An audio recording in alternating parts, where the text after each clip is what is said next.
We're online. Thank you very much. Today is the 9th of Tevis,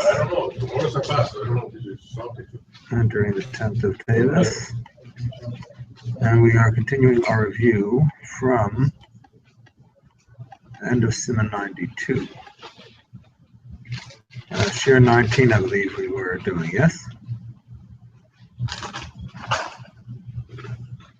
Share 19, yes?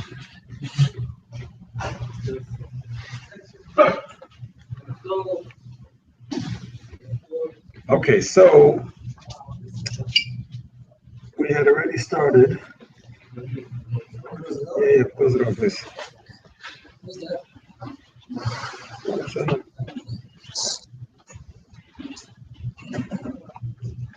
So,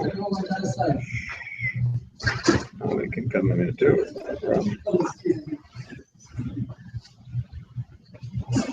Okay, so we discussed the flow from a pot to another pot. We discussed a drop on a pot above the waterline, below the waterline, on a lid, a flow from a pot to another pot, within an oven, outside of an oven where it burns, and how the stationary one is at the bottom and the moving liquid is on the top. Correct. Although, in that last point, we did have different opinions. As far as the stationary one being the tata, being considered the bottom one, and the one that moves onto it being considered the yulah, and there are different, cases where it's relevant. That the one that's moving is considered the top one, and the one that's stationary is the bottom one. Not everybody agrees with that. In other words, some say it's only here because it's at least coming from the top, and so on. Some say that if it actually settles underneath, even though it's coming from somewhere else, it will be considered the bottom. So, different opinions about that. At the end of the day, we can give any answer to any question and just say, well, there are many opinions, and here's one. As long as you know the opinion, you're not looking at it. As long as you know that particular opinion that you're calling on.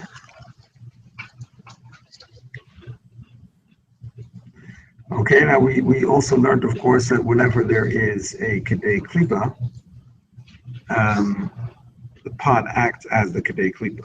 So if we're talking about a flow that comes from another pot, and that is hot and still connected to that pot, and it goes underneath another pot, and that other pot is cold, so it is a Kedei Klipa, because the one that's considered the top is hot, and the one that's considered the bottom is cold. So the pot itself is the Kedei Klipa. You kasher the pot if it's kasherable, and the food is okay. Which question? I answered that there are lenient opinions, but the way we learned it and the way I learned it is that you should not eat it.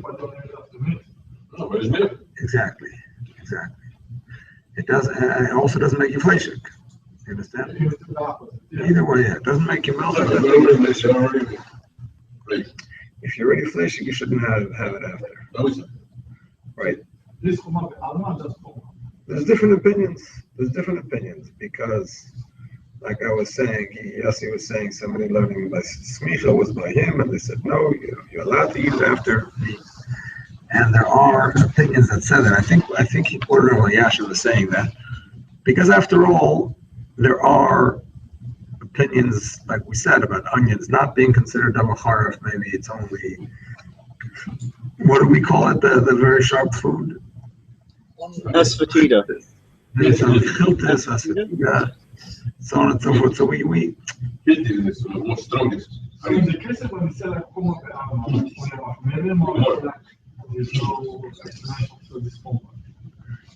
each one is different. I mean, it depends on the thing. Usually, chumra ba'alma means it's not something that a person has to do. It's an extra thing he can do if he wants.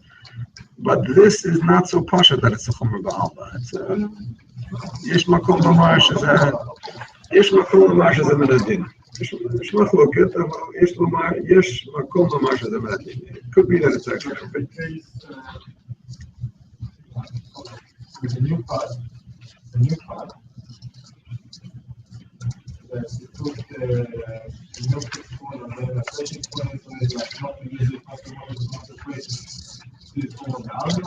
That is a minhag, yeah. That's a minhag that we had. We not like we just get like we can use it according to the last point that we got put in the part. Or we're using it like don't use normal conflation. Or we can return to the last point that we put in.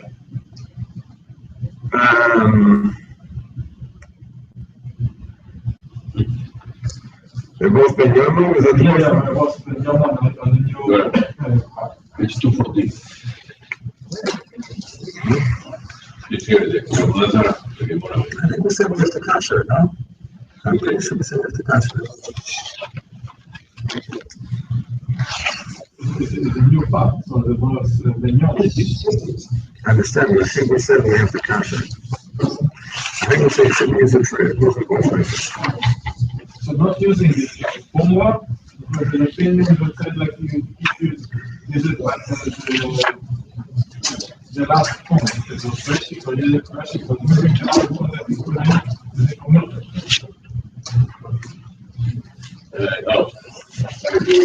$7, no? I think it's strongest. There you go.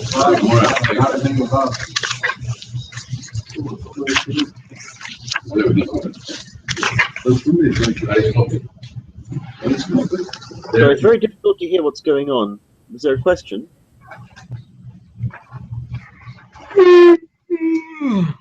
Ronnie was just skipping ahead to 94.5, where the Machaber says, hey, yeah, if a new pot was used with 2 spoons, both ben yomai, 1 meat and 1 milk, you didn't have 60 against either of them. So the Machaber said not to use the pot for either one. Yeah, the Machaber says it. The Meforshim say that even though the Machaber says it, it's a minhag. It's not minhag yet, but it is an accepted minhag. I wouldn't say it's a chumrah ba'alma. The expression of chumrah ba'alma sounds like it's optional chumrah. Chumrah ba'alma means it's a chumrah. Yeah. Yeah, he continues on with other chumras. So the both holding that is a minhag, not the recover. Yeah. I'm looking for where it says page 214. It's lowest. So without that.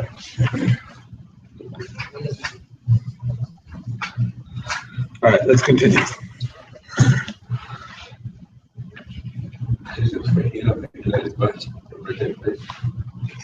I'm on page 147, 148, 149. I think we finished year 19.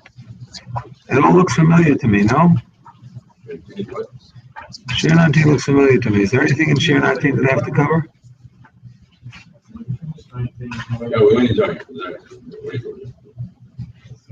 Okay. We covered it last week. Yeah, Share 20. Okay, I think we even started 20. So we discussed the fact that Zaya, the steam of food, is like the food itself. We mentioned that the steam of a liquid is for sure like the food. The steam of a solid food is a question if it's considered like the food or not. The main halacha is that it is considered like the food, except that perhaps it's only Rabbanan as opposed to Midaraisa if it is a steam of a solid as opposed to a liquid. So the point is that if the steam goes from a milchik, let's say actual milk,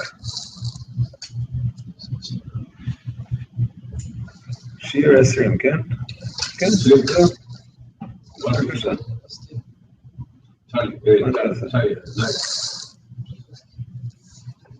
So the point is that if you have in a closed space, let's say milk that's cooking, and the steam is going up, and there's a fleshik pot with flesh in it. So then you'll have a serious Basar B'Chalav issue.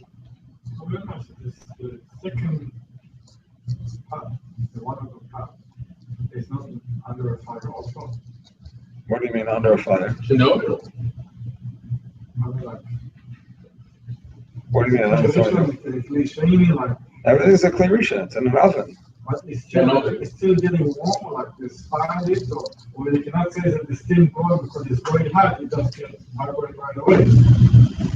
So if there's heat going into it, at the same time that the steam coming and hot, where's the heat coming? So why would I say that the steam does vibrate? What are you asking? That maybe the steam doesn't go down, it just goes up? No, even if the steam that goes from the tail burner goes up.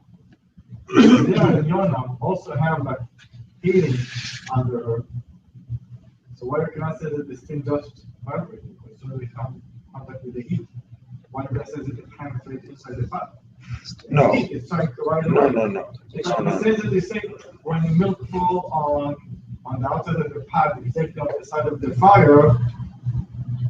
We don't think about it. It's fine because the water just got burned right away. So what we cannot say is that the steam also gets burned right away. First of all, there's no fire here. Okay, so Fire burns. It's going to be a fire that is heat or just Fire burns, but the heat in the oven, we didn't say that it burns. We said it's for round, right? Protection.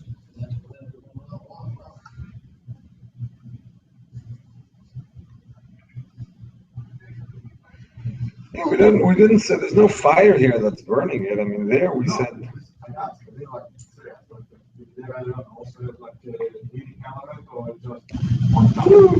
just There's heat somewhere in the oven, but it's not directly next to this pot. You know, we said if a drop falls on the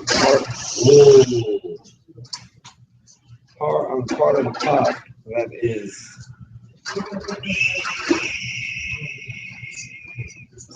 if it falls on part of the pot that's opposite the fire, so that the fire burns it up. But here, you know, the steam is coming up and the pot on top of it, and so we don't fire somewhere on the side. It's not burning up the steam. Okay, so the point is, we had two opinions about this situation. If it's about an oven that is closed, and therefore the zayah is circling, and therefore it's that's why it's considered so strong that it actually gets absorbed. But if it would be open on, you know, if there be an opening on the side or wherever, so that maybe it'll go out without being absorbed. However, the main halacha is that even if it has an exit path, we are still concerned that on the way out, it hits the pot and it makes it treif, basically. Now, another thing to bear in mind is, there are opinions, and the Basar B'Chalav actually likes this opinion, that says that the steam will not travel back down to make the milchik pot also, unless it's a closed oven. Now, as if it's a closed oven, so not only does a fleshik pot become also from the steam, because the steam goes up and hits it, but then the steam travels back down from the top pot to the bottom pot, and you have a Basar B'Chalav situation in both pots. But if it's open, then many opinions hold that it actually hits it on the way out, makes it treif, but doesn't travel back down. Another point to bear in mind is that the Ramah, when he speaks about this, he speaks about the fact that there's actual milk in the pot.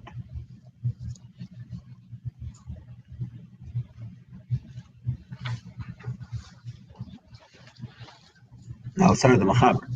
The Machaber is talking about a pan with milk in it. So the Mefarshim say that it's only a problem if it actually has milk in it, because then it's actual steam of milk. If it's the steam of a milk pot with water in it, then it should be considered not by not. Understand? Because the one knot into the pot, another knot out of the pot. So that's another point. And then there are furthermore points out that we're talking about a case where the steam is still going to be yatsa, that is boy, when it reaches the top one. If it does not, if it reaches it with yatsa, that is boy, it's not a problem. Like we said, the examples when they used to hang, meats to dry in the kitchen, even if there's steam rising up from milk, it's still not going to be a problem if it's cold steam at the time it reaches. When you ask the one if it's up nozzle or only also mixer? The point is after that also, it's going to be the same thing as nozzle. Right, that's the main halacha. Both the same, nozzle and solid. He brings up the place can say it's midarabanan if it's solid and not midaraisa.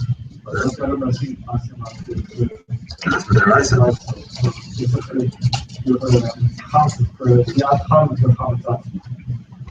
Midaraisa? Therefore?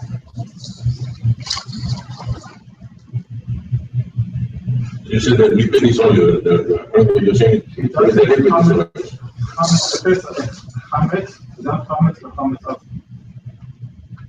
If that?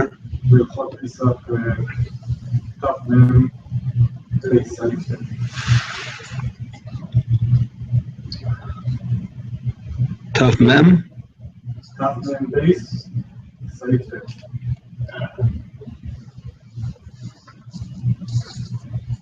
Tough mem base test.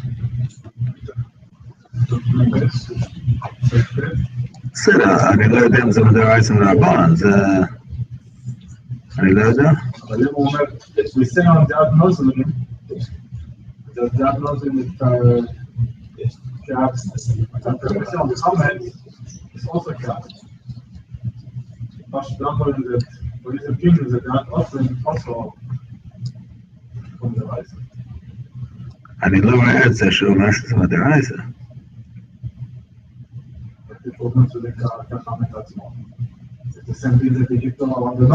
קשה לדייק. קשה לדייק ככה.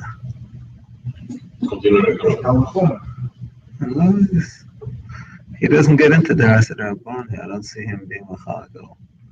לא פשוט. חוץ מזה, the whole seif is talking about noislam anyway. It's talking about mashka. Sheikhar, Yaish.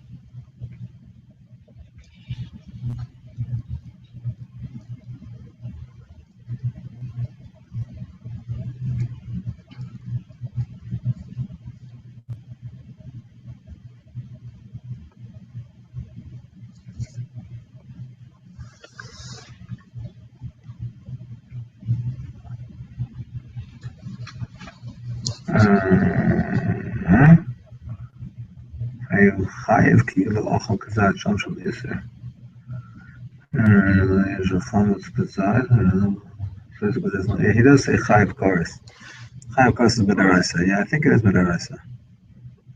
Okay, very good. Okay. What was the question? I missed it. There's a machlokes here in the Achronim if the steam of a solid food is also like a solid food or only the steam of a liquid. And some of the Achronim say it's only midarabanan if it's coming from a solid food, not midaraisa. But Rani pointed out in Alter Rebbe's Shulchan Aruch and Achos Chametz that seems to say it's midaraisa, even if it's from food. Talking about beer, which is made from barley, so it's the liquid that comes out of a solid. But I'm not 100% sure. The barley that... But to make you dry it first, you completely and utterly dry the barley. And then you add liquid to it. I don't know how it works. You make it with steam? How do you make it? I don't know how you make it. Well, I don't know how they did it over there, but the traditional way of making whiskey is to you need to malt the barley first, and to do that, you roast it, or you may roast it. You don't have to roast it. Then you put it into liquid, and you kind of almost let it go off a bit. It gets very sweet. That changes the sugar into something that the yeast can digest. Then you add the yeast to it. That's called a wort, W-O-R-T, I think, or the mash. And then you put the yeast into that. The yeast eats the sugars that have been transformed. But you have to put the barley into water to get that to happen. You roast it first so that the barley doesn't sprout. So you dry it out. That way the barley doesn't sprout when you add it into the water. What's the zaya? At what point is there steam? It might be that instead of roasting it, they used to steam it, I'm guessing, in the Alter Rebbe's day. Maybe. I don't know. I don't know enough Steam about it. isn't used in the process now, as far as I'm aware. They use roasting. You do have to heat the barley in order to stop it sprout. Otherwise, it will just germinate like a seed. I'm not sure. All right. So, we also said, let's just go back to what we were talking about here. If the bottom pot with the milk in it is covered, so then we said there really should not be any exchange of zaya. And even if they touch each other, physically touch each other, we've said many times that we do not have an exchange of flavors from a surface of a utensil to another utensil without liquid in between. Although we also said many times that l'chatchila we do not rely on that concept. Except in airline meals. Well, that's a question. That's a question, because here he says it's not. Furthermore, if the machon is covered, then everything is mutter, because such a case is no worse than tekederis. Kol sheken zaya is not a problem. So it's funny. What does he mean? It sounds like there is. It sounds like there is zaya here when it's totally sealed. How does the zaya get out if it's totally sealed? It's a difficult. Does he say totally sealed? Well, if it's not totally sealed, then it's the same as open. What's the difference? No. Let's say you double wrap something in foil. Steam will seep out very slowly. But that steam is no different than the steam that's coming from an open pot. It's the same steam. Well, it's either Yazelet is bloy or not. I think there's more of a chance it's not going to be Yazelet is bloy because it's going to be hot.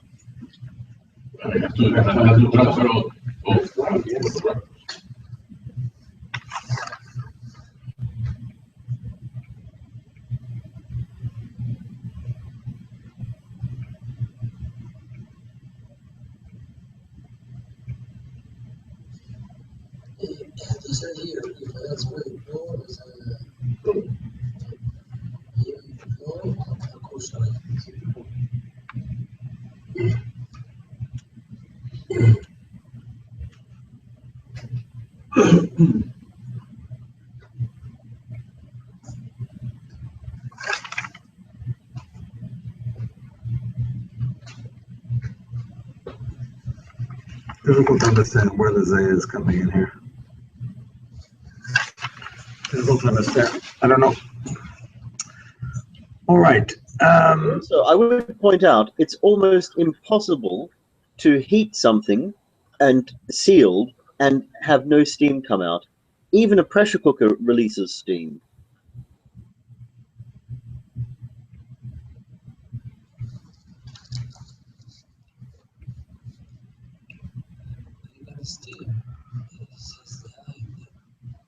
And what? Yes. That's what zaya is. Zaya is steam. Yeah, I hear you. The only instance in which that happens is where you have those airline meals that are actually cryogenically sealed. And even so, occasionally things like that will burst. But it's very rare in normal household to have that. Right. I hear. The volume expands. So then it explodes. Or the pressure goes up and it explodes. At some point it would explode. Yeah. to that extent. Okay, unless you just don't heat it to that extent, you know what I mean? But I'm not sure.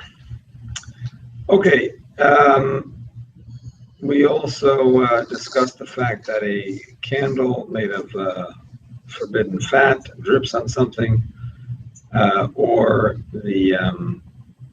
a lamp with chaylev that has liquefied drips on something. There are some opinions that say that the candle, both are treif, and the simple halacha you would think is that when it falls on to something, you would have to scrape that off. You would think it's like an irui. It's like an irui from the top thing, right? And an irui cooks enough to a klipa. Even an irui that's not connected cooks a klipa. Some say that we should be stricter if it's coming from an actual candle, because it's being heated directly by the fire, as opposed to a kli rishon, where the fire is underneath the keli. Here, the candle is mamish directly heating the drop, so maybe it's able to be more hot. But b'chol zot, after all, the most it would be considered is like an iru shaloi nifsaka kiluah, like an iru that is still connected. Okay, but it's iru that's still connected. The main halacha is, even though there's different opinions he brings, the main halacha is that it only goes in a kedei klip. So therefore, in practice, you either kasher it, if it's kasherable, or you scrape off a layer if it's wood or whatever it is. No, you can never use a pot that's treif and say it's bottle b'shishim. It's cooked. Oh, then you would need little b'shishim. Right, always. So the case is not a case. It's an empty pot. So what he's discussing here is an empty pot. Yeah. Okay. We continue and say. All right, ladles, that we're up to? What about them? Shakers. Oh, yeah. Yeah. Closed containers, I think. Yeah, if you were to use a salt shaker over a hot food and the steam is going up and it's lettuce boy, that could be a problem. That flavor could be absorbed into that salt. Right, and then, you use the salt with something else, it's a problem. It's a problem. If you only have one shaker, you should not do it directly into hot milchik or fleshik food. You should do it into your hand or the spoon or whatever and throw it in. He also says here that if you did have meat hanging up on top, even though the steam was cold by the time it got to it, you should still wash it off because it could build up. Oh, I forgot to answer. I'll answer later. Okay.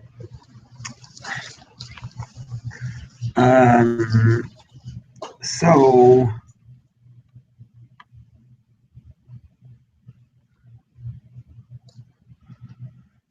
as far as ladles, no? Speak to me a little bit. On the fire, That's it, simple. Sorry, I can't hear.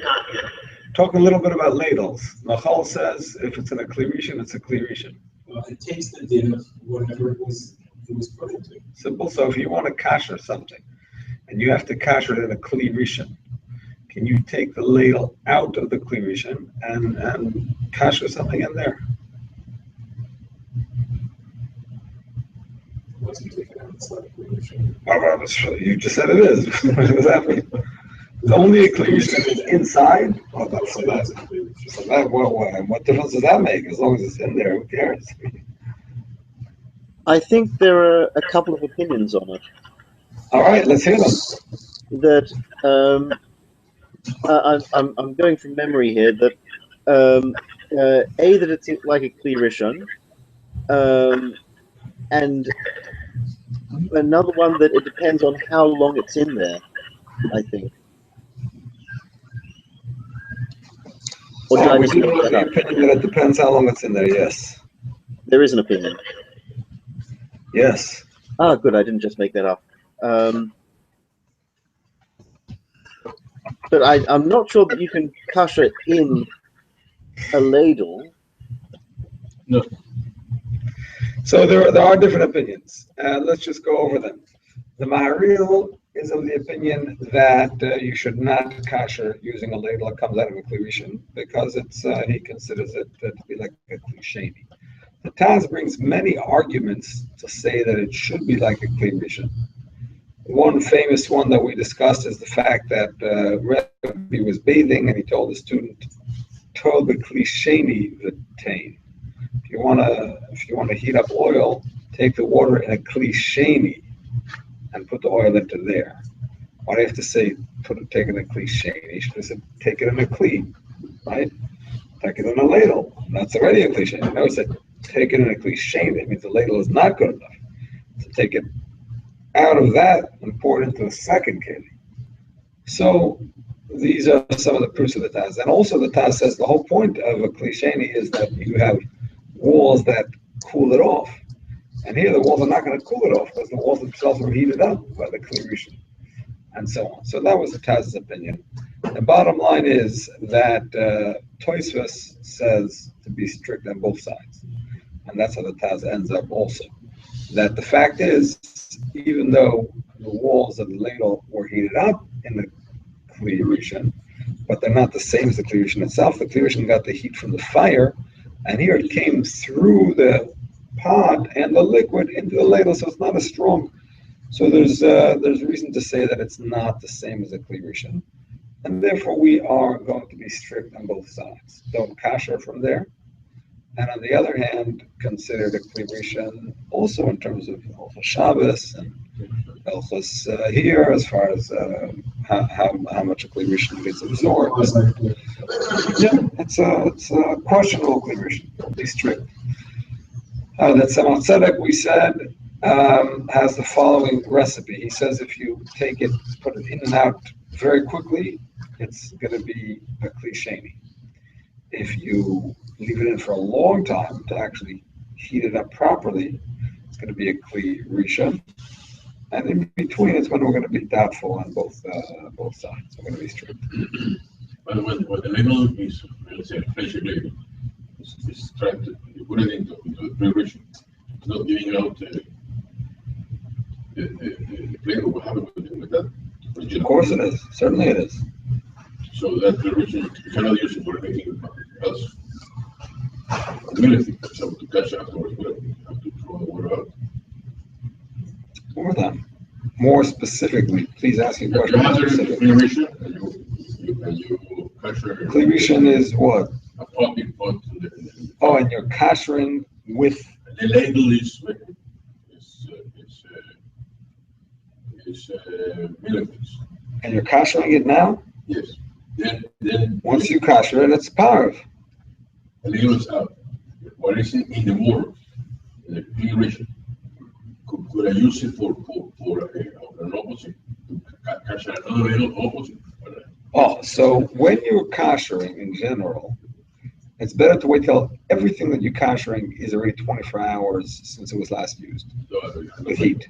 So the water does not become milchik or fleshik because any flavor that goes into it is no good. However, specifically when it comes to milchiks and fleshiks, we're not as strict about that because we have the concept of not by not. So the water is not actually going to become properly milchik anyway, even if it was minyan, because it's not by not. Question? Yes. What about earthenware? If you put it in earthenware, quickly we take it out, does it still count? Earthenware cannot be kasher. So what's your question in terms of what? In terms of counting for what? Or we say if you put something and you take it out, it doesn't count as anything. It doesn't count as making the ladle into klirishin. If you want to kasher within the ladle or something like that, or if you want to, put something on Shabbos into it, and are you worried about that? Maybe it's like the klirishin and it'll cook and something.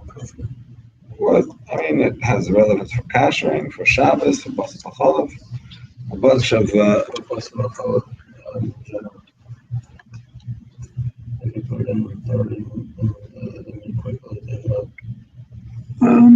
Quickly, the Tzemach Tzedek said it's we're going to be lenient. We're not going to consider it a klirishin. If you leave it there for some time, couldn't tell you exactly how long that time is. All right, my friends, moving right on to 21. All right, cooking milk in a meat pot. We don't do it. Shear 22. No, just kidding. All right, cooking milk in a meat pot. So if you cook milk in a meat pot, what's the halacha? Is it ben yomim? Is it ben yomim? Let's say it's not. Then the pot is definitely a problem. The food is possibly not terribly problematic, but we would not want to necessarily eat it, depending on how strict we want to be.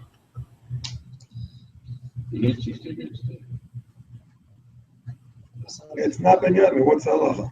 Do you eat the milk or not?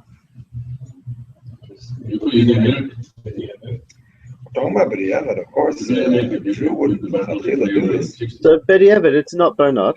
How do you have 60? It's in a pot. The pot, we never have 60 times the pot. So it's pogum. So you need 60 or not? No. Kosher. Kosher. Yes? It's not ben yomim.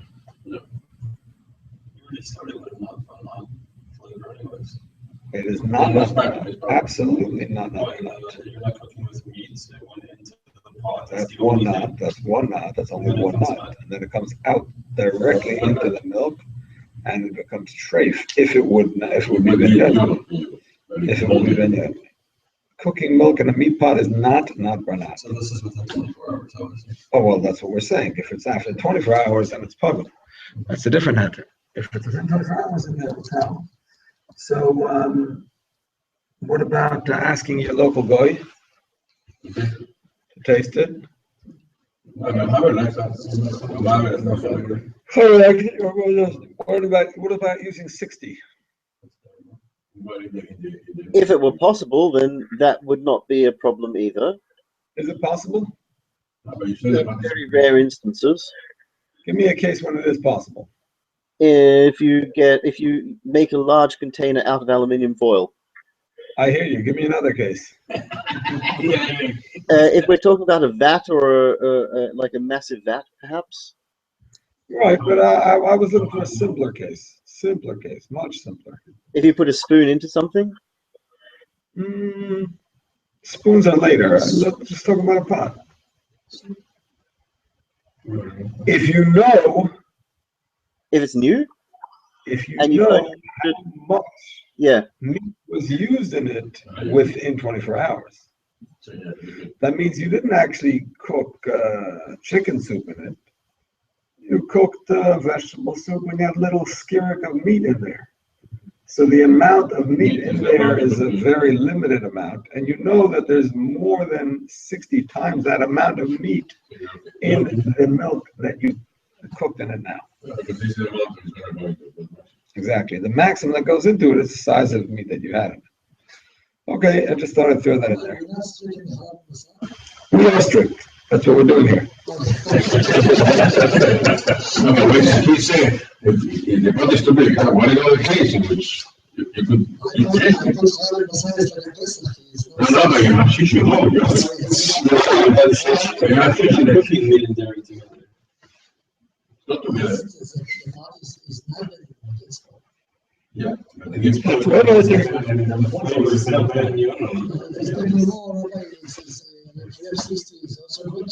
If you have 60, you don't have 60 in the pot, but if you do, then it's okay. You cook before a little bit of meat. You don't know how much meat. You don't know to go into the pot. Okay, so let's say the pot was not ben yamai. So now you used it for milk. So it's got an Eina ben yamin meat flavor. It's got a ben yamin milk flavor. Can I continue using it for milk? Sorry, can you repeat that? The pot was. The pot was originally a fleischer pot, but it was not ben yamin, and then I used it for milk by mistake. So maybe I'll just move it over to my milchik section from now on. I mean, it's got fresh milk in it. It's got old meat. Old meat is no good anyway. So Theoretically. No, if it's ben yomai, then it's chaticha nasas nevela. You're in big trouble. So theoretically, it could potentially be done, but we don't do that. Why not? It would be confusing and traumatic. No, I don't accept that answer. It's actually forbidden b'derabbanan. Confusing, is a separate issue. But we're talking about an actual pot that has actual meat in it. That's just a bad flavored meat. So the Chachamim said you have to kasher something that has a bad flavor. You can't just wait 24 hours because then the whole kashering thing will cease to exist. Everybody will say, "I'll just wait 24 hours," and then they'll forget it. So what Yossi is saying is true in a slightly different way. There's also another problem. If you happen to fry an onion in it, you've got real issues. Or asafoetida.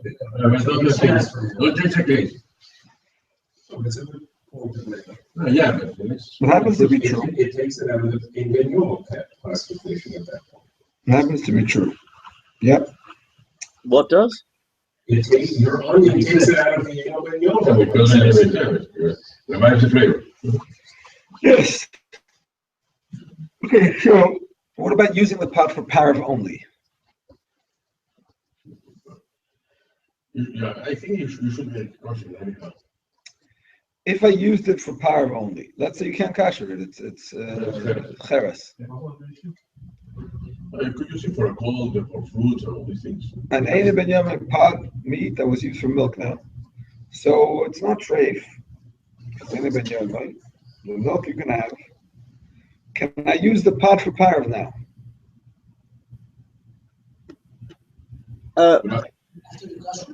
No, I don't think so.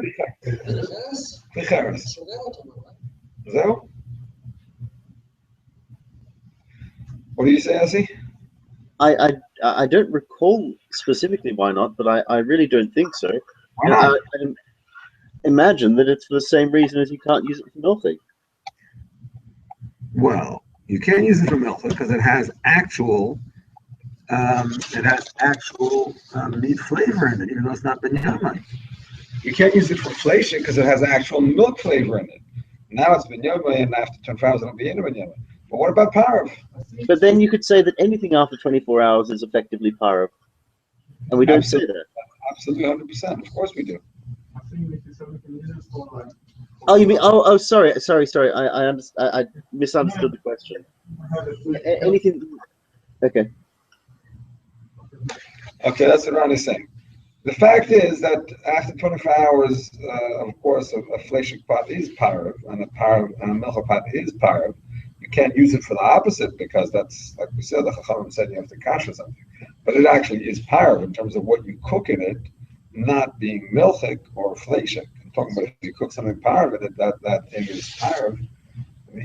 Even according to the strict opinions of not barnat, that's not going to be a problem if the pot is 24 hours old, because the flavor is actually a bad flavor. However, it's just a bad practice. It's bad practice to have a pot around that's got treif in it. I mean, it's not actual treif because it didn't mix in a way of treif, right?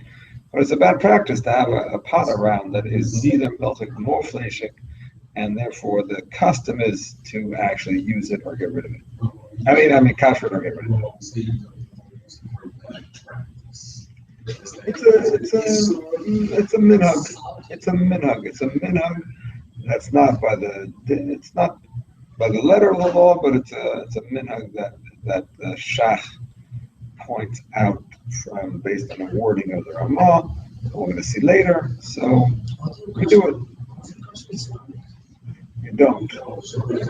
Yeah, you get rid of it. In this case, you would get rid of it.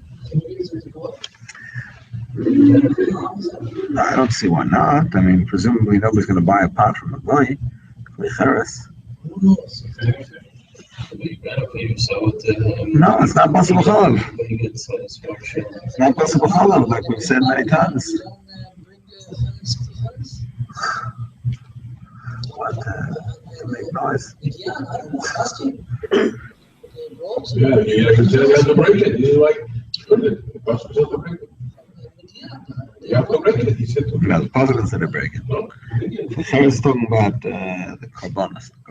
I didn't but break you're talking about the half to break when you draw the blood from all the comedians, right? And then he starts saying how you have to catch them. it. Doesn't say there to break it. It doesn't say. Says what? It tells you the kasher things. It doesn't talk about klicheres either way. Not the kasher, not the break. It's not mentioned there.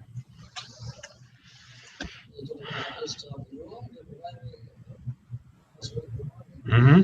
So how did you get out about the ceramic? They just That's supposed to be carbonas. Okay, my friends. When I say bala iter, what do you think about?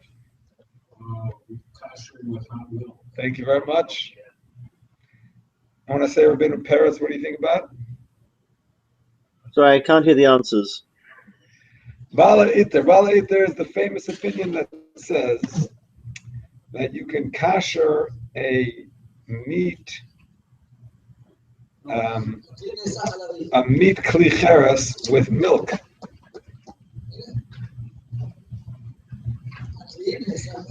Some say it becomes milk. Some say it becomes parav. Even better. You kasher it and you make it parav. It's like amazing trick. They cancel each other. A feat, an amazing feat. How does it work? No, how does it work? Anybody? The liquid makes it halal. Lahagil kli cheres ayidei chalav. Who? Why? What? Well, he said that maybe it's like a gallon of water. Exactly. It has to do with the fact that it's hot and liquid. Yeah, that's fine. I understand that. But kli cheres? Or is it what? How do you kasher? Because klicheres,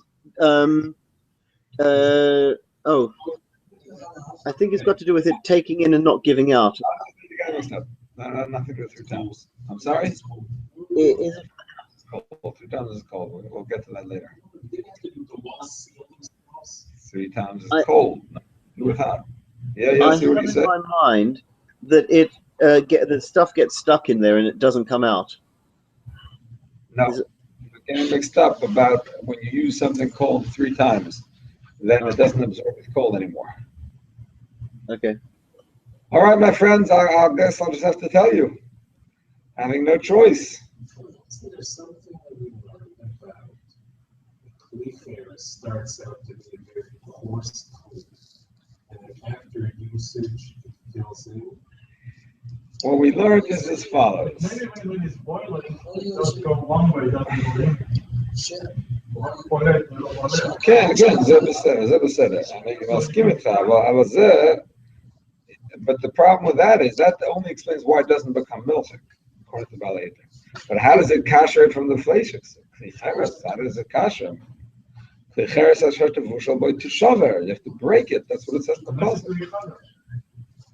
No, it's not klicheres. So what? One time is one time. I've never seen a kugbalua. No, it's either fleishik or not fleishik. There's no such thing, half fleishik.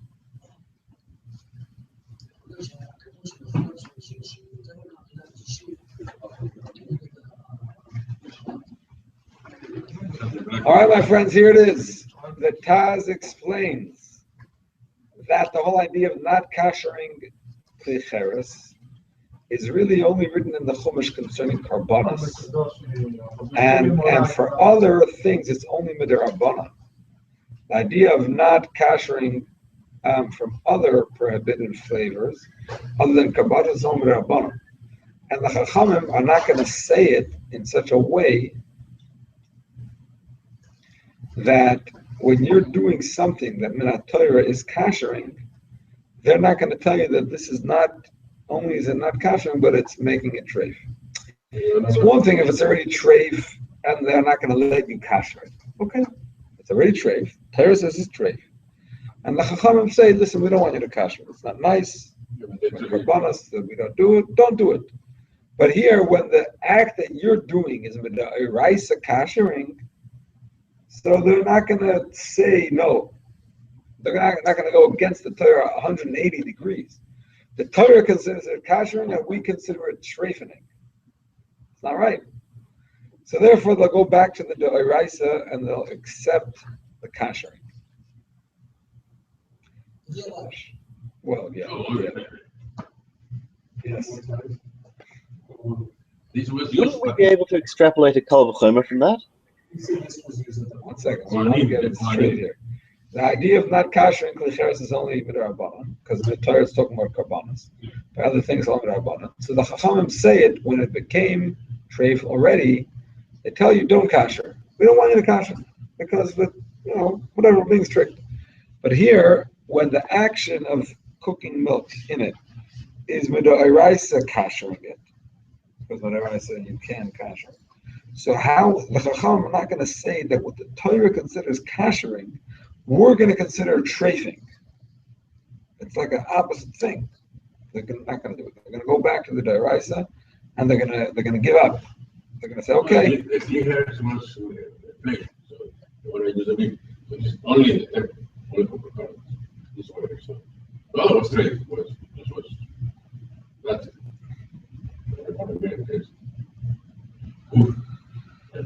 All right, yes, so what do you say? Sorry, I was on mute. Wouldn't we be able to extrapolate a kal v'chomer from that if we were allowed to do that? In the context, he's not saying that you're allowed to do it. He's talking about if it was done already.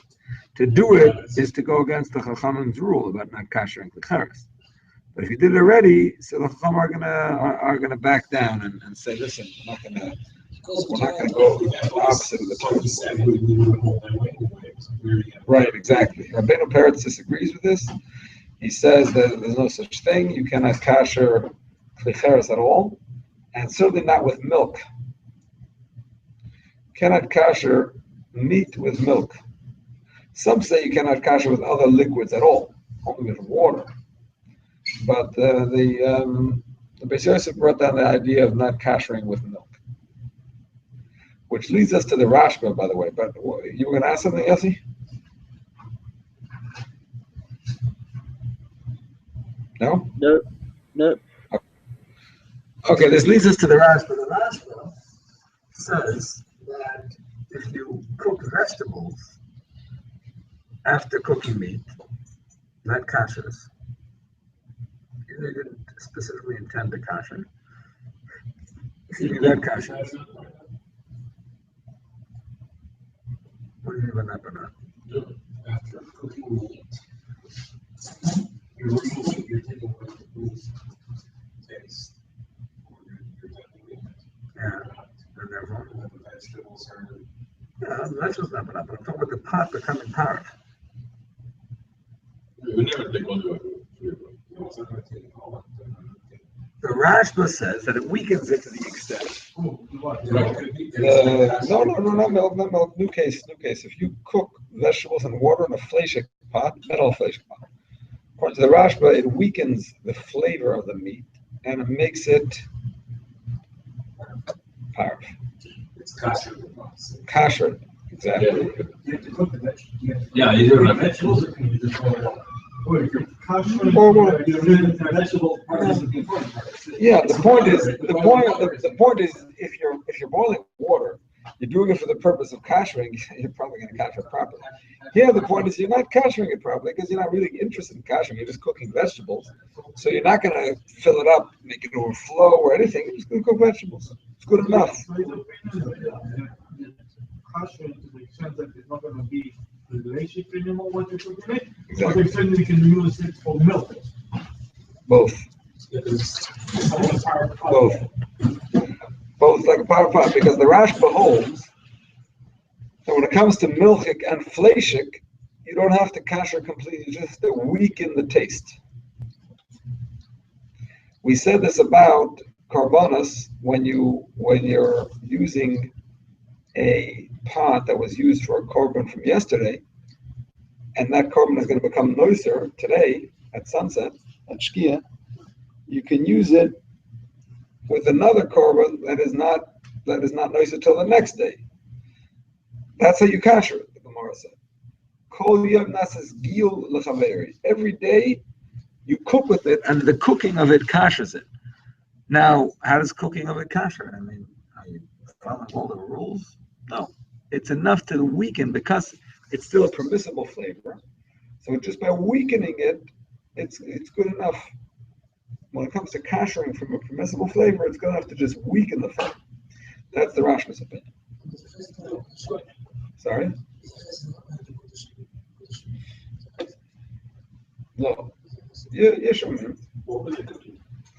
Yeshomim. Well, Rashba says is a shayach lav dafka lekotcha. The whole of this. Regular cooking, that's small cooking. But it's only korbanos, no? I think it's short. No, yeah, it's boiling. That's what I was going to say. Yeah, boiling. Because cooking, one would think it's the absolute, but it has to be boiling. Boiling. Probably if you're cooking vegetables, it's probably boiling. I mean, it didn't spell it out. I didn't see it spelled out. Presuming it was. Unless it's sharp, who cares that there's vegetables inside?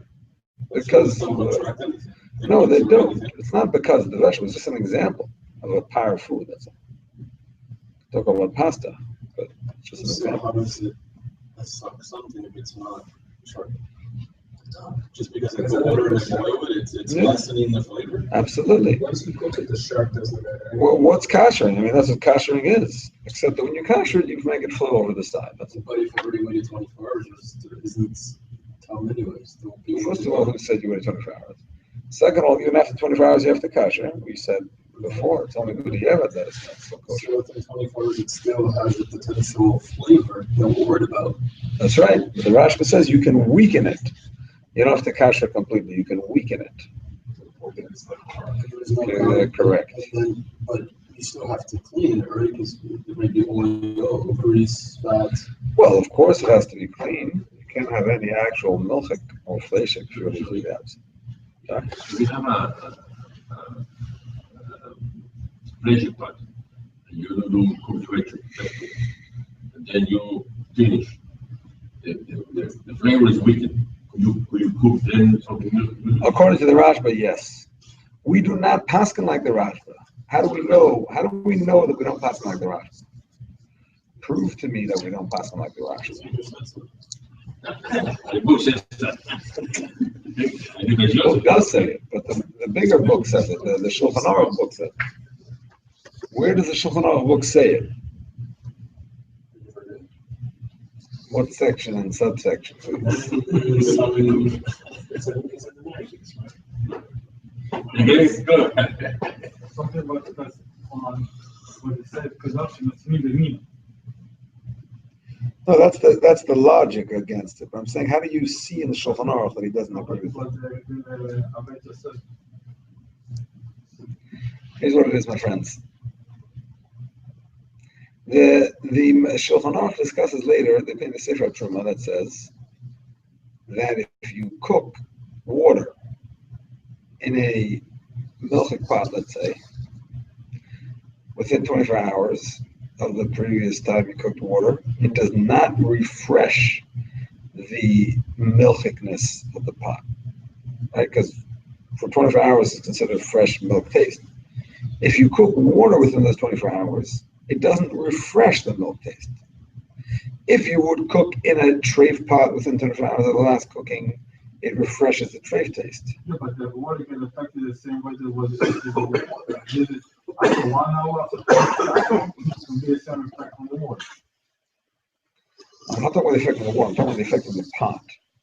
Does it make the pot going back to the beginning of the 24 hours or not? Yes. Yes. What time we cook to start from There's no time chadash into it. No, if it's water.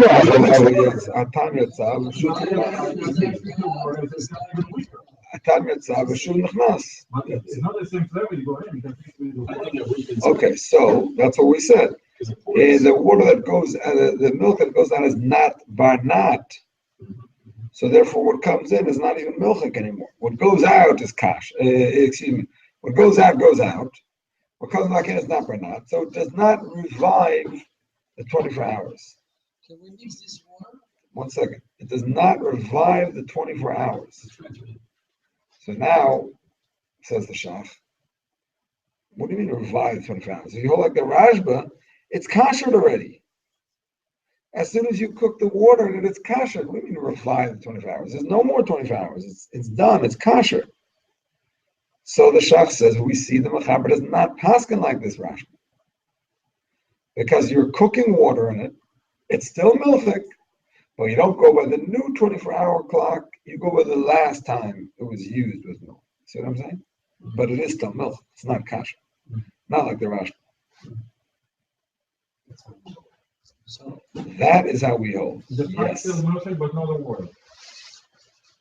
The pot is still milchik, but not the water. The water. The water. The minhag is, even though the water is not banat, the minhag is to consider it. The minhag is to consider it milchik because water, we say hot water, has like a din of the chatchila, exactly. A food that is cooked in that way, you wouldn't consider milchik because it's not banat, it's already whatever. But once the water is, because water is very easy to heat water, so then we do consider it like milchik. you're allowed to use it, it's okay. But it's only a minhag. In other words, the ikar din is that it's not. So that's why it doesn't. It's not lachadesh. It doesn't give a new 24 hours because it's really not. It's really not milchik. Why were they trying to make it? What were they trying to do? In what case? By trying to just boil water to lessen the dairy flavor.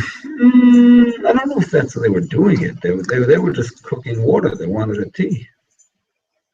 They weren't doing it specifically to weaken the flavor. The argument can be made, like we're saying, does it weaken the flavor? Does it kasher it?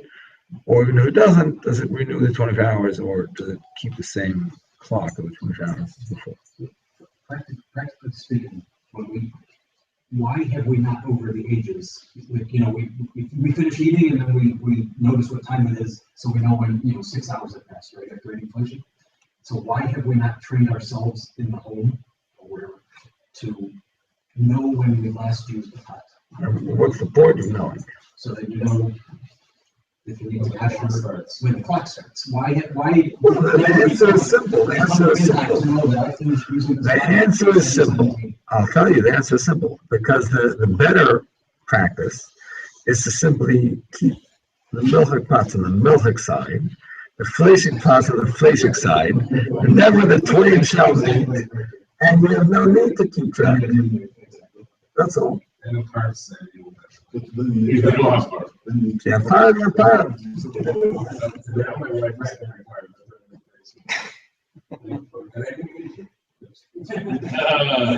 Told you, don't believe this information. I did. It just But she's asking, when I'm learning and she's asking, I have to answer. I hear you. All right, so in practice, we do not go like this Rashba. However, we did point out that the Tur does pass like the Rashba, but not like the Sefer HaIter.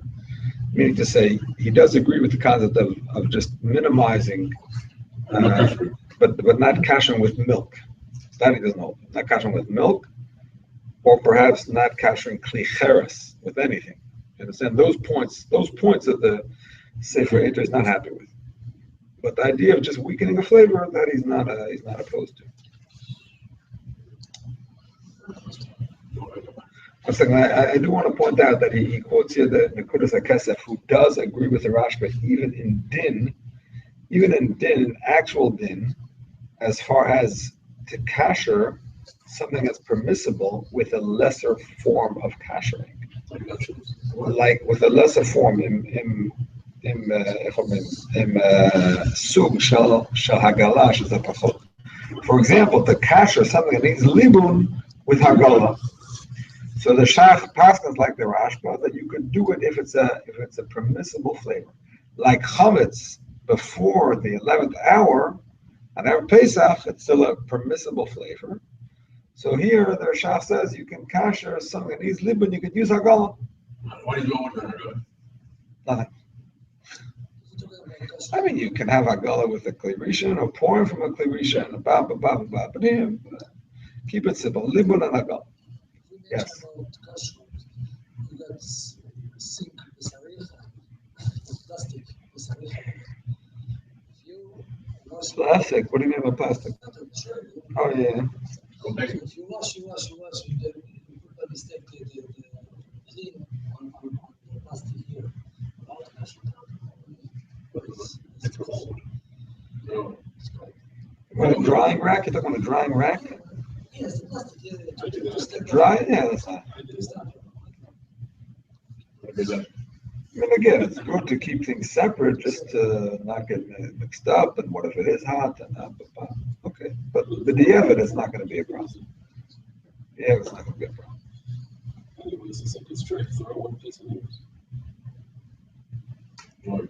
Is that what you came away with after how many months are you here? No, one sink. It's one solid piece of rope. Two sink. You go to one people and buy two sink. And I will help you to put it as one sink. My friend, we learned about this. Yeah, it's all one piece of sheet metal. We learned about this. I understand that. Metal to metal with water returning the transfers. You heat up the water. We learned about this. You don't go that way. Where am I wrong? You didn't go to the house the week, so you didn't go ahead with this. No, I knew. Answer. He wants to know. It's one piece. How do you have milchik, fleshik, one piece? What's going on here? Either milchik or fleshik. No? It's not cleavage on this thing. It doesn't transfer the heat from one side to the other. Thank you very much. There's no fire under the sink. You have a hot water coming onto it. Hot water falling onto keli only gives a klipa. Only gives a klipa. Yeah, but You understand what I'm saying? it's how you have water that doesn't have interruption and it goes into the sink, which then Makes a kedei klipa's worth. A kedei klipa's worth. It will absorb a kedei klipa's worth. You understand? It doesn't go from one sink to the other because you definitely have a kedei klipa in between. Even if the milk sink would be filled with milk, and if you pour hot milk into it, let's just say, which you don't, by the way, you pour hot water onto it and then it hits the milk, which is a separate argument. Does hot water have the power to heat something up enough to put it into something else? That's a separate argument. But let's even pour hot milk into it, fill it up with hot milk. It's still a pour, and it only goes a kedei klipa. So it's very thin metal, so it's going to absorb, let's say, to the opposite side of it also, but to the other side, you're more than a kedei klipa separating it. So it's not going to go to the other side.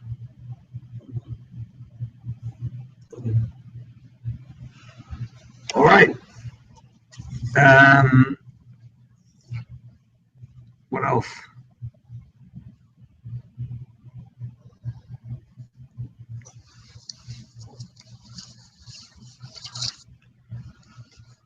Covers. We had a bit about covers. What's the story with covers? In terms of what? I don't know. Let's say you took a milchik pot cover and put it on a fleshik pot by mistake. Let's say, for example, yeah.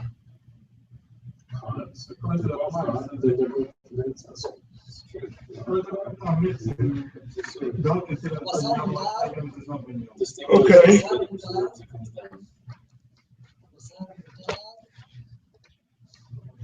No, if the top one, if the top is hot and the bottom is cold, so then all you need is Kedei Klipa. If some of the droplets come down, whatever you need is Kedei Klipa. But if the bottom one is hot, or if both are hot, then you have a problem.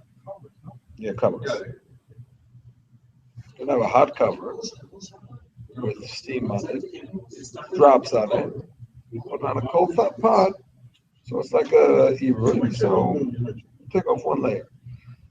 But if the bottom one is hot, and you put a cover on it, or for sure both are hot, so then you have a problem. If there's zaya going up, right? So what if it's not ben yomai? If it's not ben yomo, then you don't really have problems. You would think. It's You would think. However, what does the Rama say? The minhag is to consider a pot always ben yomai. Covers of a pot always ben yomai. Exactly. We went through. I think we had six different opinions about why the pot cover should always be considered ben yomai.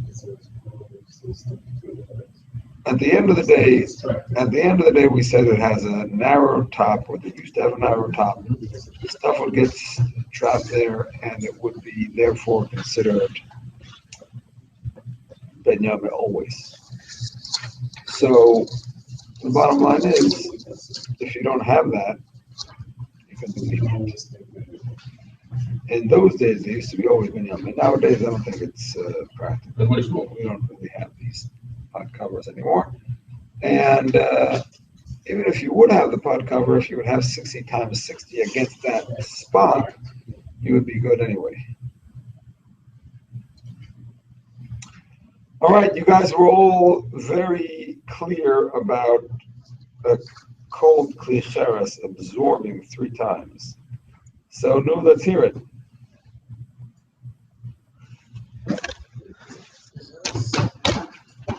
No. The principle was that it's not a complete that it's a very rough northern Northwest. I'm with you.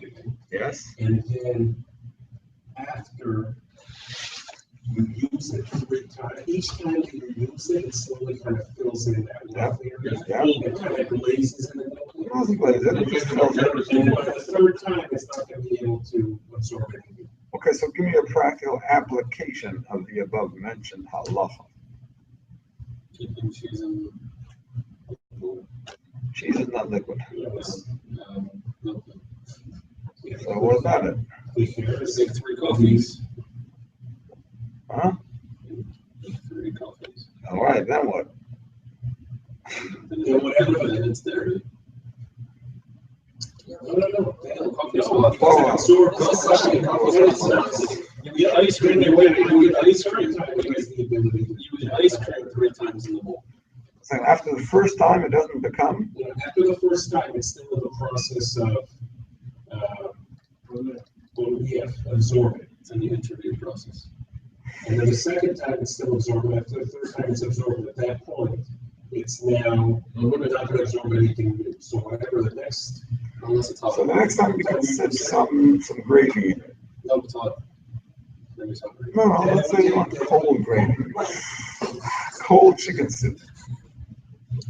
No, after it's the 3 times, then whatever the next item is, then it's item. No, but he has chicken. If you put that chicken into the meat.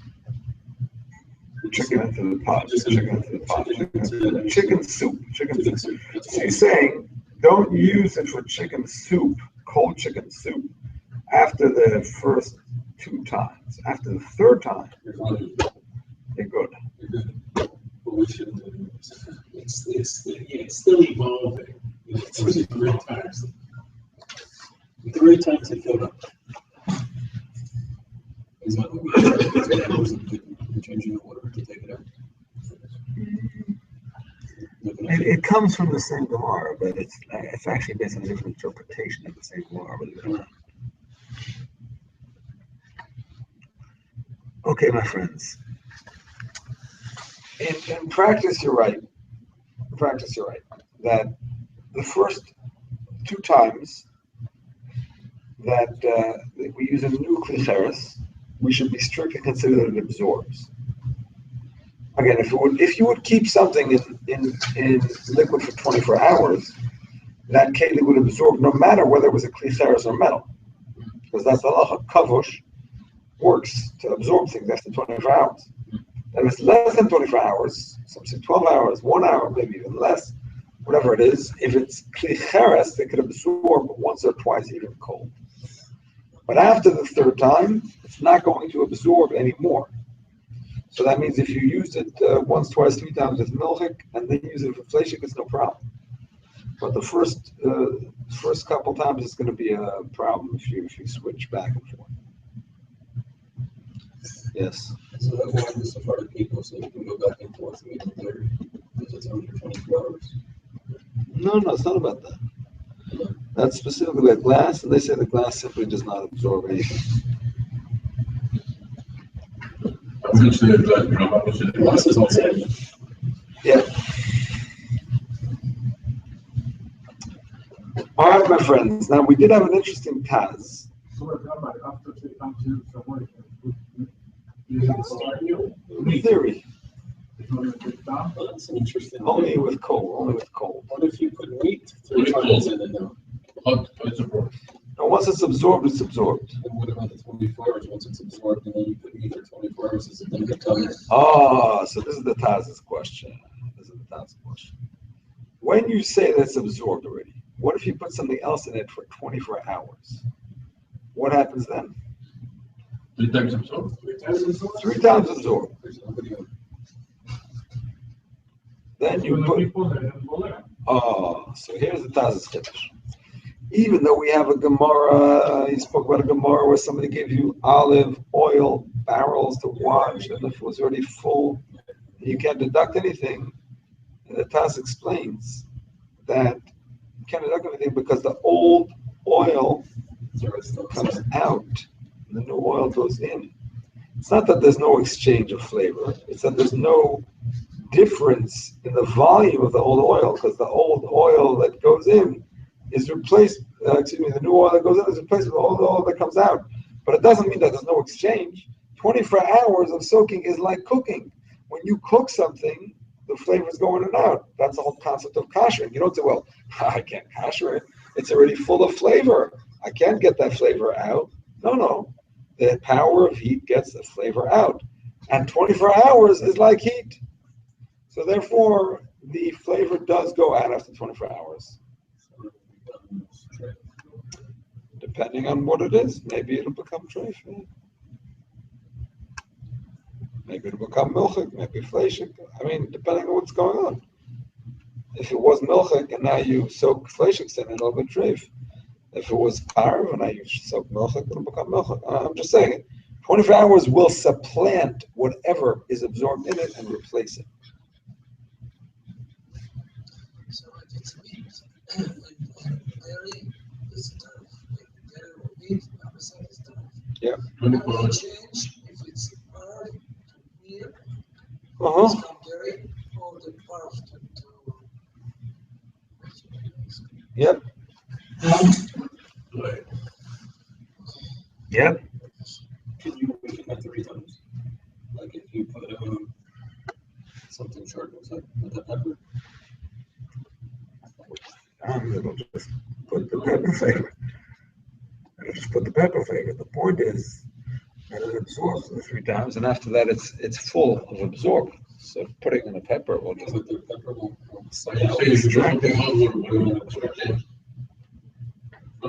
Sorry. The 3 times you put something hot will exchange. Yeah, hot will exchange, and the test says even 24 hours will also exchange. Okay, my friends. Moving right along to Siman 94. We discussed spoons. 22.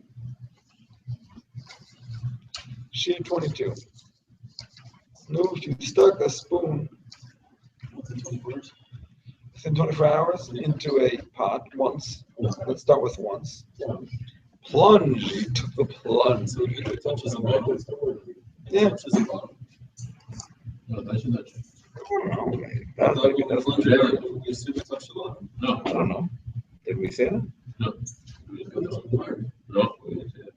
On the contrary, we said if you're using it to stir, if you're using it to extract something like a ladle, you presumably only put in the round part. You don't put in the whole thing. The spoon is very Yeah, that's it. It's 60. You need 60, yeah. Against how much? Against how much? Only put the one in. What about the part that was within the walls of the pot, but not in the... That's like us about it, correct. Maybe once it's in the walls, there's some steam connecting it. Fine. Okay, but what about the whole spoon? Even the part that's out of the pot. Yeah, so people said that You still need 60. You need 60 times more. handful or something like that. What you asking about? I'm talking about a metal spoon that you stuck in. Do you need 60 only times the part that went in or the whole thing? Yeah, so, It retains. If what? The spoon is hot. All the 60 against the whole spoon according to the spoon. It was hot so much you couldn't remove the spoon. If the spoon is cold, that's against the spice was my God, I'm saying the spoon is the whole spoon is hot, and then 60 against the whole spoon. I think if it's cold, It doesn't include the part that's not different directly. I think if it's cold, everything cold, it doesn't change anything. no, it's a office call. Cold, No, hot. You put trigger bed, it's all things. It's spread. It's an opinion on that. It's hot. No, it's an opinion, not everybody. No, it's hot. It's hombre. It's hombre. Yeah. I mean, the Prima Golem says that. If it's hot, then you'll need against the whole spoon. But if it's not hot, then what? Only against the part that was What about Chametz says Ham Kuloi? the only get it. Chametz Sato Ham Kuloi, מה קורה פה? Why not? The whole spot is hot. So why don't we say the whole thing needs 60? Because the heat is trouble. Yeah, but why we don't? That's what we don't know. I think it's one of the opinions, but it's not the last. Correct. It's one of the opinions. I think it's a bit of parrots. Exactly. So we had such an opinion, it's a bit of parrots, but in practice we do not paskin like that. And we do paskin like it only in some ways. Oh, there was opinions about kashering. In other words, it's possible that the flavor gets absorbed in there. But that doesn't mean just because it gets absorbed in there that it will come out through the bottom. See what I'm saying? So it'll go up there, but not necessarily come down, just because you want it to come down. Right? And some say that it doesn't even go in. And the whole concept of Chametz Kula means if it's hot here, then it's hot there to the extent that it can absorb on that end from something else, but not from this end. So there's basically three opinions about it.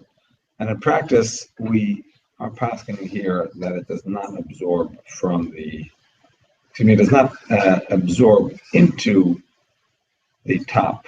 Unless it's hot completely. No, excuse me. It doesn't extract out of the top. It may absorb into the top, but doesn't extract out of the top. That's a very practical So thing. we got you need only 60 against the part that was good. Yeah. Exactly. Because the part that is not good, it's not polar. Exactly. You may, you may have to kasher the whole spoon. But it's also the bit silly, no. The bit silly. We're gonna say that. I think there we are strict.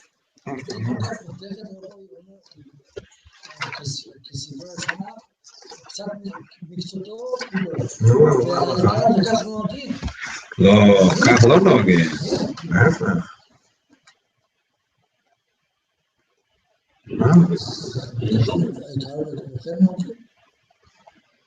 הצרה הראשונה היא כאן, ראשונה. מה ראשונה? הראשונה, תסתכל בדרך.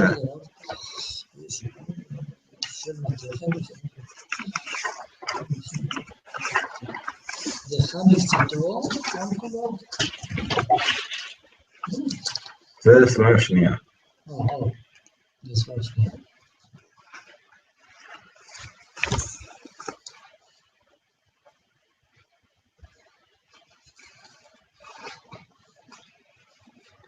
בקשר להתחמם מן האש עצמו, כגון שפוט שמתחמם מצדו האש, ושוב נדחה אותו מקצת להתחמם אותו האוטם, אז צריך לשאר כנגד כולו, כי בחום שמן האש עצמו ממשלתים, if it's directly on the fire, it's like in a barbecue in a skewer, then we say that it will come out from part of it. Then we will apply this chumrah. What's the chumrah? That if it's heated on the skewer and part of it touches something, we're going to say that maybe the flavor can come out from that, from the rest of the skewer through that part.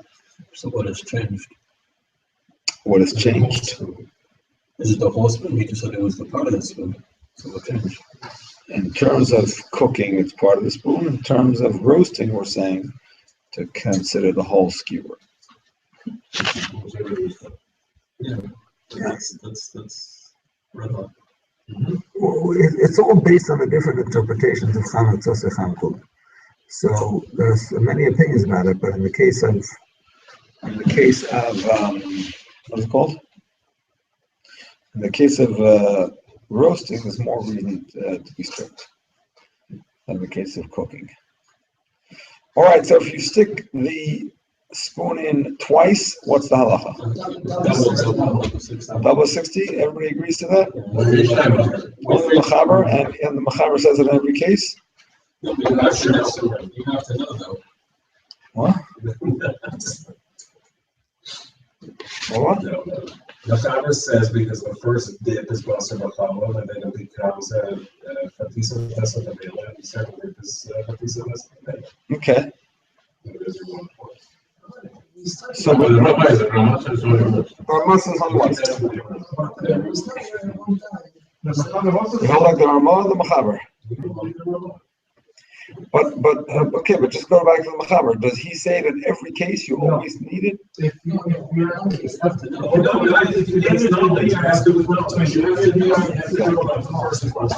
Exactly. And what's the difference if you know about it, you don't know about it? Then your mind is 60 is gone, and then you adopt it the second time. it's 25 times. Exactly. Now, but let's say you didn't know about it. Why don't we say Choyzer and Neir? Why don't we say it wakes up again? Because it's not sure. But the way the same spoon, it's not going to be like an additional flavor. Because it's not you take an extra spoon. It's the same spoon that you take. Right. So you have limit how much you can absorb the spoon. So it can be the same flavor.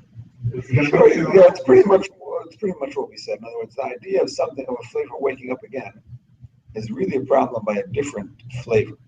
So additional flavor wakes up the first flavor because the factors are going to join together to be noticeable.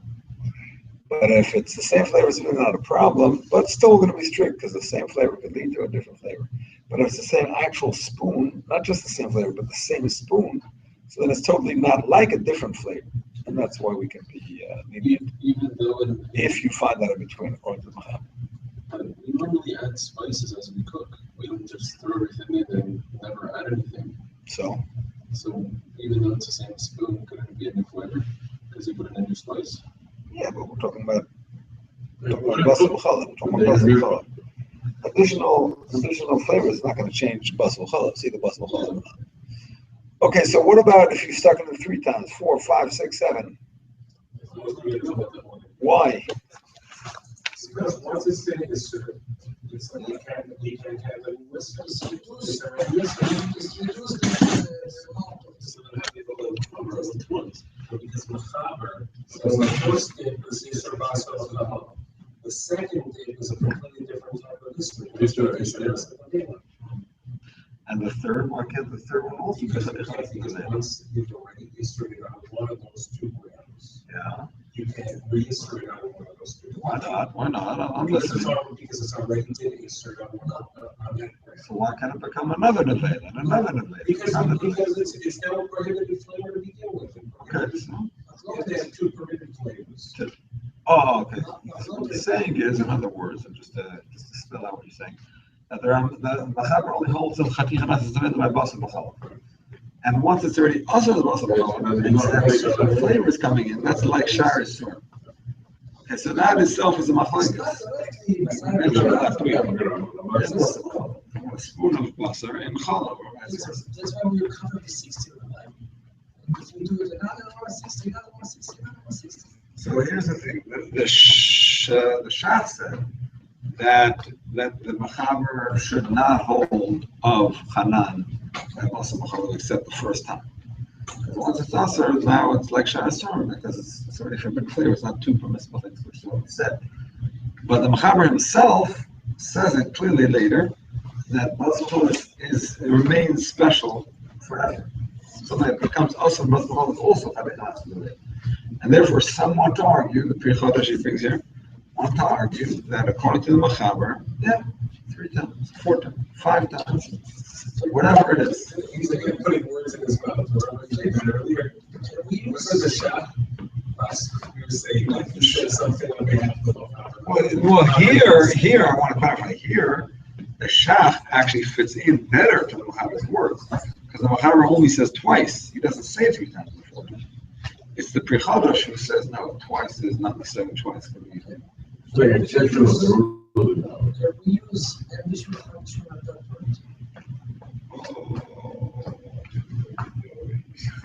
It's just I don't know. I don't know. They should have it. Cooking up the. I mean, in practice, we are strict with Basar B'Chalav. Whether or not you're doing bishul, even if it's just a mix of flavors, it's a problem. You understand? Maybe you're not over on cooking because it's already cooked. Without a little over al bishul, our b'chol is your boof tam. There's still a mixture of flavors. There's a mixture of flavors. We're strict even if it's not actually cooking. Yes. On the second time, does the taste 100% come out? No.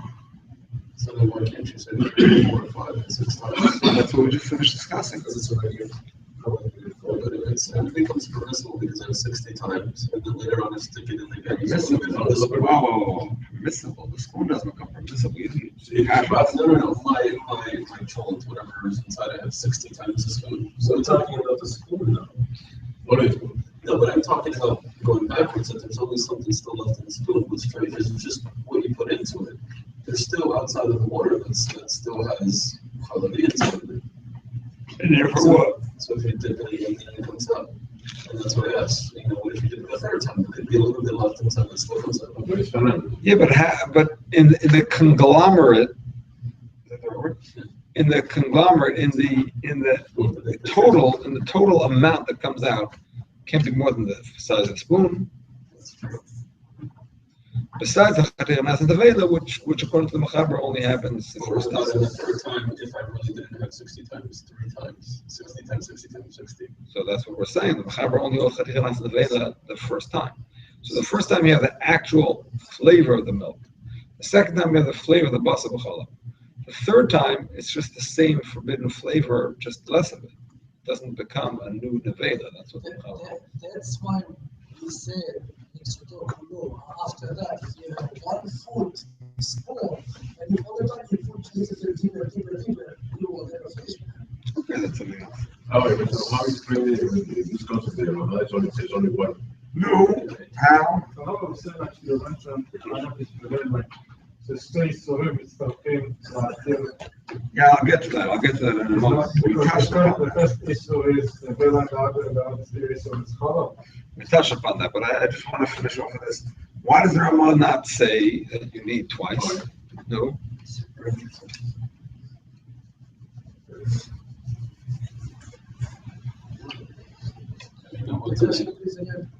Why does the Ramah not say that you need twice? Because you just only 160. Because you put the same one with the spoon. Because he's a normal player.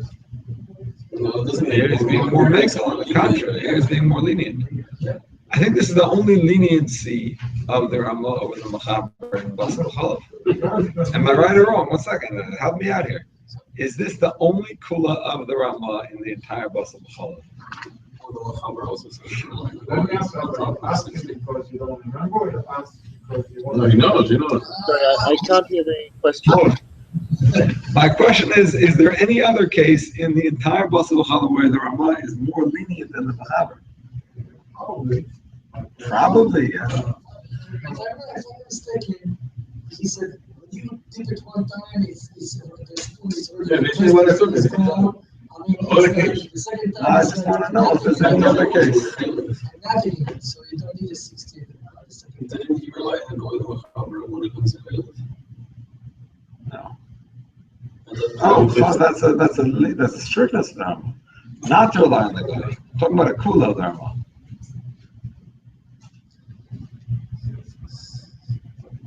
So he said the second time is letting left to that. Yeah, you would say that there's nothing left in the spoon.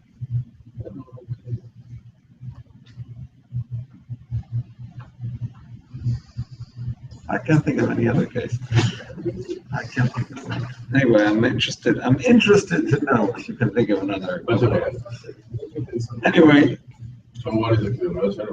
the answer is that the Ramah is lenient here because he considers there's a few arguments that can be made. First of all, maybe it doesn't become an avela because when it's connected, when it's inside, it has 60 times itself. Once you take it out, it's like a klisheni, where color flavors are not considered able to mix anymore. That's neat. All based on what we said before about ladles, when we take them out, maybe they're klisheni. So that was one argument. Another argument is, But then you did it again. I understand, but it never became an avela. Because the first time you had 60 against it. So while it was inside, it didn't become an avela. You took it out, it was a klisheni, so it doesn't have enough heat to mix in a way of becoming us. So what's going in the second time? More of the same as the first time. It's not an avela. So after the first time you took the spoon out, there's no like vanilla flavor in it? No, because you had 60 in the pot. In the pot, it didn't become an avela because you had 60. Not the pot, but the spoon. In the spoon, as long as it's connected to the pot, it's considered bottle b'shisha. As soon as you take it out, it becomes a klisheni. Klisheni doesn't cook, so it doesn't become an avela. It's sitting there, milk and klisheni, but with klisheni, it doesn't cook. So this time when you were exactly when you took it out, it's tight. It's not like this. It becomes basically if it was 60 minutes, you make like now the spoon becomes fleshy. Yeah, it'll be like a mixture of milk and fleshik, but it won't actually mix in a way that it Because you say that's that's one reason to be lenient. Another reason to be lenient is similar to what we said, according to the Mechaber, if you find that in between. The same argument can be made about the Ramah, even if you didn't find that in between. What do we say? That the whole idea of a flavor that goes in being chayzer or waking up again is only really a problem because of different flavors that taste different, and if it's the same taste, then it's similar to that. But if it's the same exact spoon, which can never be compared to different tastes, so they're not going to be lenient. Now, the bottom line is that it can be considered nullified already after once. And the second time it's not going to wake it up again because it's not similar to two different flavors. Now,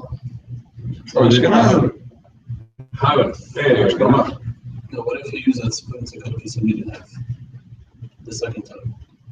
What? What about, like, you use the side of the spoon to cut a piece of meat? Does it then become pressure and then it wakes up? The spoon has both flavors in it. Whether it's nevela or not, it definitely has both flavors in it, you understand? The spoon has to be kosher before you could use it with either one. Right? It's not a question.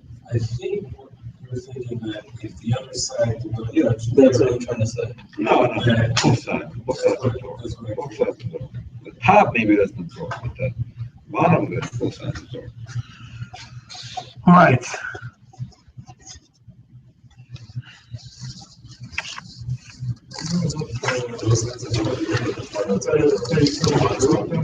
Yes. Outside, no. Two sides of the same spoon. What does that mean? How could both sides be? The handle is outside of the spoon. The handle, not the both sides of the bottom. What do you say? Oh. But it's very soon showing, not the same. Right. Right, exactly. In reference to this, we also discussed the idea in general about flavors nullifying one another. He said that two different forbidden flavors can actually help towards nullifying each other. A flavor of blood nullifying a flavor of shame, and so on and so forth. And over here, what are we saying here?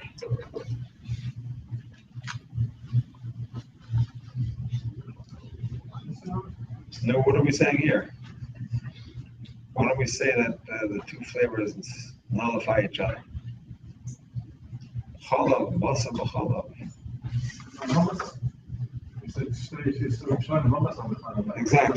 Exactly, that's what it is, because it's all within the same kind of ism.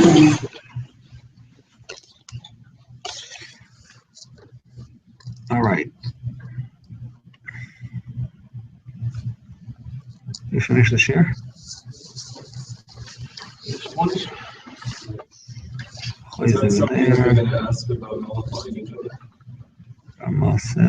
In general, this idea of a spoon being stuck in twice, you can expect a question or two on that, yes.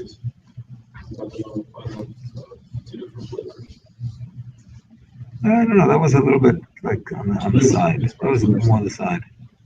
Ancillary, as they say. All right, my friends. Sorry, so what's ancillary? About Isurim of Atlan says that if dam and chaleb, different flavors, helping towards 60 to nullify each other. I doubt he'll ask about that. It's good But to we know. need to be clear on the difference between putting a spoon in once or twice. Yes, that's definitely an important thing to know about. Okay, my friends, so the plan is to fast very gently tomorrow and have a head for learning, Mirz Hashem, hopefully on time. I'll text you if there's any new updates on that matter. And in addition, I just want you to know that however far we get tomorrow, that's it. Well, I'm not doing Chazara next Monday night. Next Monday night is a dress rehearsal for the test. You understand? I'm not going over any more shiurim. I'm just going to shoot questions at you. And then Tuesday, 7:30, Mirz Hashem, as of now, but wasn't said I have to call him closer to just confirm. But as of now, we are scheduled for Tuesday at 7:30. So if you can come early, 7:30. And he says it'll only take about an hour because I think I only have 6 people taking the test. You're taking the test? Yeah? Okay. So I didn't actually ask him about the fee, but in the past he's charged $100 per person. And I also have to pay somebody which I haven't found yet, somebody in Muncie to set up a Skype system for him or Google Hangout, whatever it is. So that's going to be a little bit more. I'm just going to use Google Hangout. What we've had, he doesn't go around. The computer sits and one at a time comes to sit in the hot seat. Everybody else stands around. And that's it. And you get your turn in front of him for a few questions. Sorry, what happens? Well, you'll be in England, so you can just sit in front of the computer. But Here we have one computer and different people sit in front of it one at a time, and the rabbi questions them. Okay. In order to use Google Hangouts, the person at the other end will need a Google Plus account. Okay, I will make sure of that. I'll make sure of that. And maybe if I, hopefully I'll have him before Monday. So Monday I'll ask him to just log in for a few minutes to make sure that he can work it. You know what I mean? Yep. That'll be the plan. So if we don't take it now, we're taking it in 4 years. You could, yes. We couldn't take it before then. If you're ready, I could ask him for a personal exam. If you don't feel that you're ready, I advise you not to take it. Is it more like Hebrew verbiage? Is it more? No, it's not about Hebrew. If there's any words that are not clear, I'll translate. It's not about Hebrew. It's about the concepts. That's very interesting. So the following week, we're starting a new. January. That's the following week. That is the following week, but I'm not ready to start because I don't have enough time. I'm going to need. That's what it is. So I'm going to need a few weeks to find them. How often do people fail these tests, and what happens if you do fail it? What's coming back? What's coming back? Yaakov, is he coming back? I didn't hear from him. I didn't hear from him.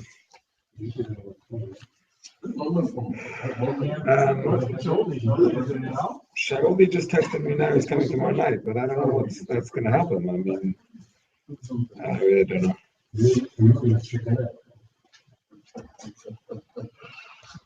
So it's always going to take it different, you know? I mean, I'm thinking. I don't know. Whoever's ready will take it.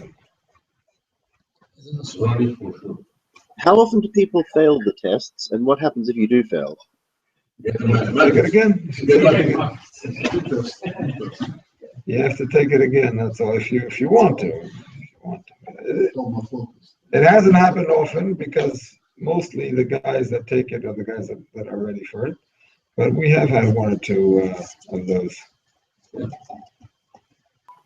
And how do we know if we're ready?